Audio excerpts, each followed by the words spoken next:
February 3 ngayon, and day 3, tsaka birthday ko. So, happy birthday to me.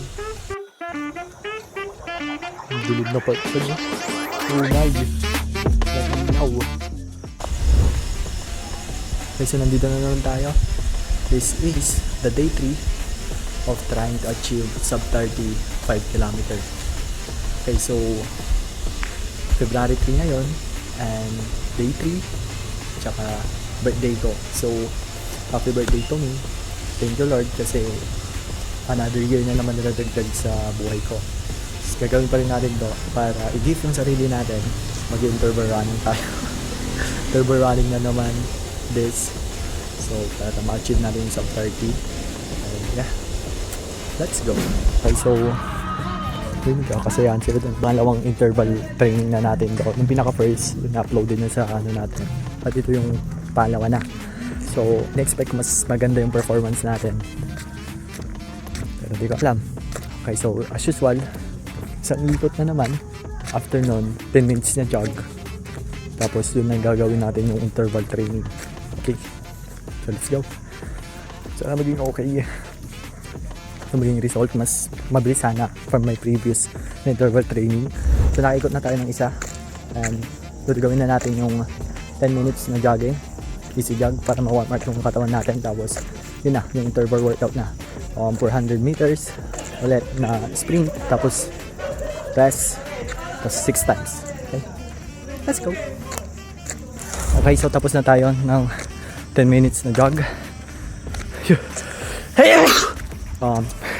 Sisimulan na natin. Excuse me. Isa na naman.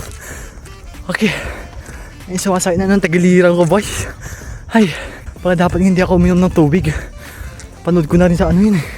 Pero, isa na yan. 5 na lang. Pa-birthday mo yan, boy. Let's go. Okay, 2 na yun. 4 na lang. Sakit talaga tagiliran. Kasi may napanood ako dun sa TikTok. Pag uminom ka daw ng tubig bago ka mag-jog ganun or mag-run, parang naalog yung tubig dun sa ano mo, kaya sumasakit yung tagiliran ganun. Kaya uminom akong tubig. Ganun. Pero, sige, next time, itry nating wag uminom muna ng tubig. Sana lang tayo uminom kapag umuwi na tayo. Okay, basta 2 na yon, 4 na lang.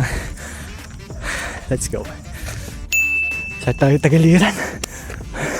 Okay, 3 na yan. 3 na lang. Hirap. Ito talaga interval na, no? Pero let's go. Okay, 5 na yon, 1 na lang. Ay, sakit talaga sa tagiliran. Ito yung pinakakalaban eh. 1 na lang. Then, tapos na. Okay, 6 na yun. Tapos na. Interval run done. Yun ang ating birthday gift. Ayun, i-enjoy natin yung buhay. It's training. Gusto kong improve yung sarili ko.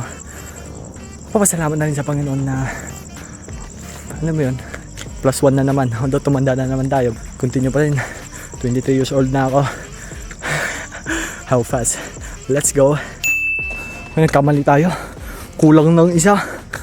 Oh my. Pero siyempre, magja-jog pa rin tayo. Ayokong lokohin yung sarili ko na hindi ko tinapos. Kulang ng isa. Sa akin yun, parang i-hunt ako nun. Nung isa na yun, hindi ako makatulog. Hindi ako makatutulog ng wait lang. Hindi ako makakatulog ng mahimbing kapag di ko ginawa yung isa na yun. Done.